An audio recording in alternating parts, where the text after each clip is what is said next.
Hey everyone, this is Robin with Heroes Legends Studios, and back with another beginner RPG Maker tutorial. So this one's going to be about what is a variable, and let's go ahead and open up the event editor.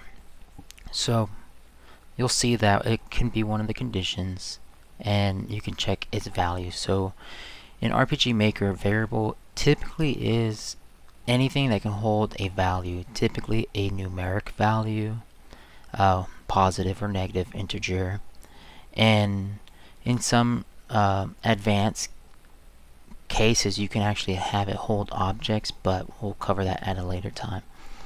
So it's in its most used form, a variable is a number that, a positive number or a negative number, and you can always check the variable against other variables or numbers that you know it needs to be. In this tutorial, we're going to create a locked door that requires 5 keys, which you can get from 5 different treasure chests. So how we're going to start this off is we have this door, and this is going to be our locked door.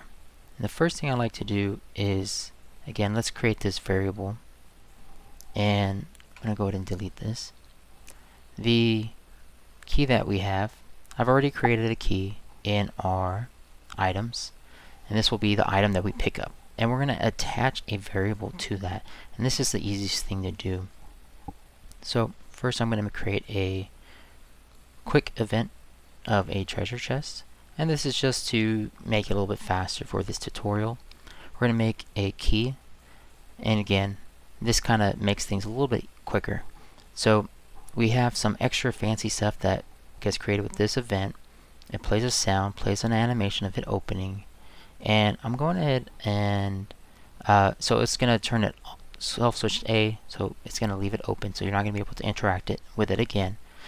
It's going to change the key items to, it's going to add 1, and it's going to say key was found.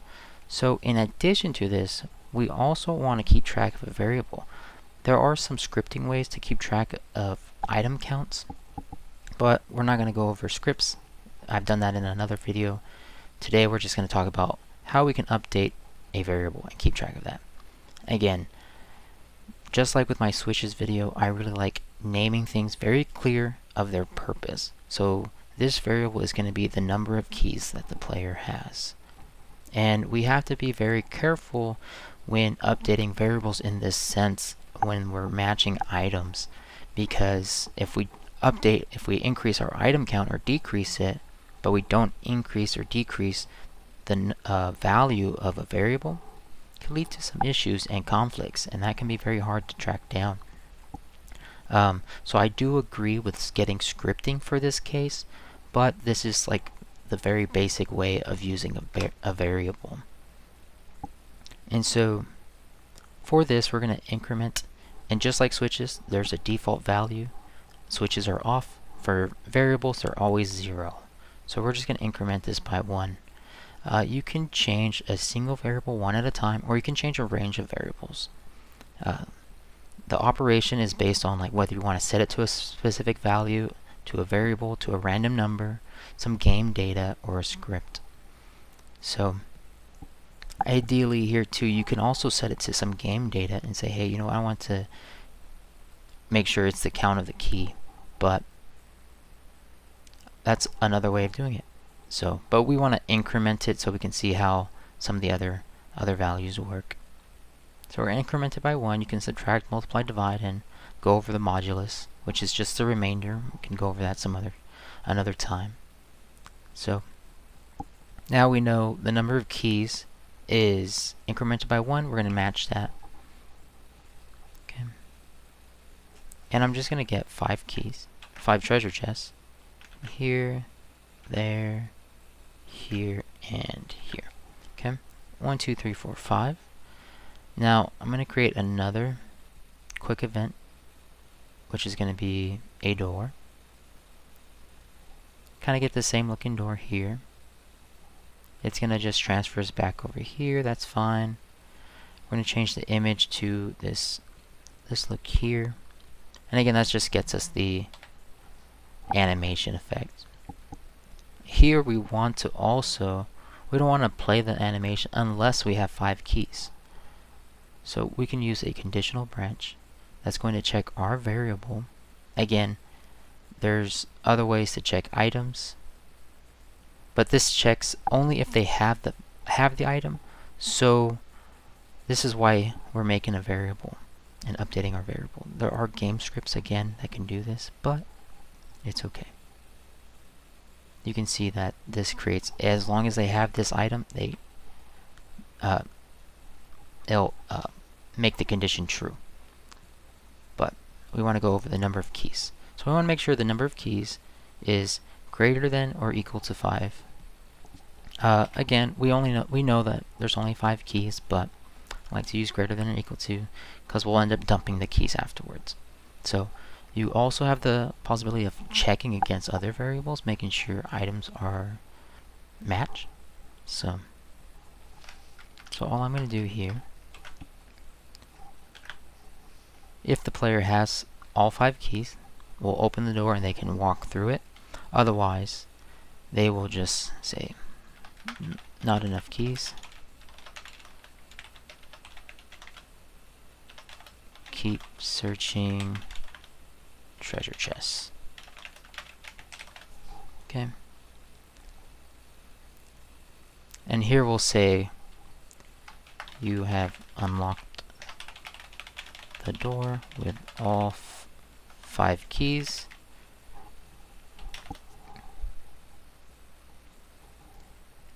And what we also need to do, with each of those treasure chests, we incremented the key item count by 1, and we incremented our variable by 1. So we expect it to be 5. Once we do this, we can remove our items. Let's decrease by 5. And as well as update our variable and set it to 0. Okay.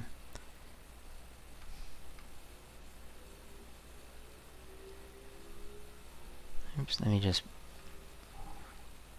move this above this event here. Now we should be able to see our variable and it be updated. So let's go ahead and check this out. New game. So if you press F9, you can see that you have switches and variables here. We have our variable number of keys. It's at 0. So let's go and open one of these.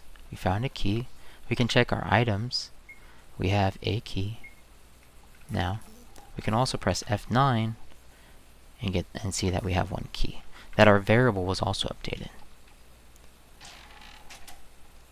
Now if we check the door, it should say we don't have enough key. Keep searching. So that condition is also checking our variable and only our variable. It's not checking our items. So now that we have all 5, we can check our items. We have 5 keys. And if we check the debugger, not the debugger, the switches and variables, we can see the number of keys. Our variable is 5 as well. So now we should be able to open the door. You have unlocked the door with all 5 keys. Walk through and we appear here. And now, one more time, we can check. We have our number of keys variable is set to 0. And our items. Oh, we forgot to remove that. It should have been, but that's okay. That's an easy fix. I'm going to leave it at that because I want to keep this video short. So, again, thanks for watching. Sorry about that little skip there. I try to keep these videos real short for these basic tutorials. But thanks for watching. If you have any questions, feel free to leave a comment. And don't forget to like and subscribe.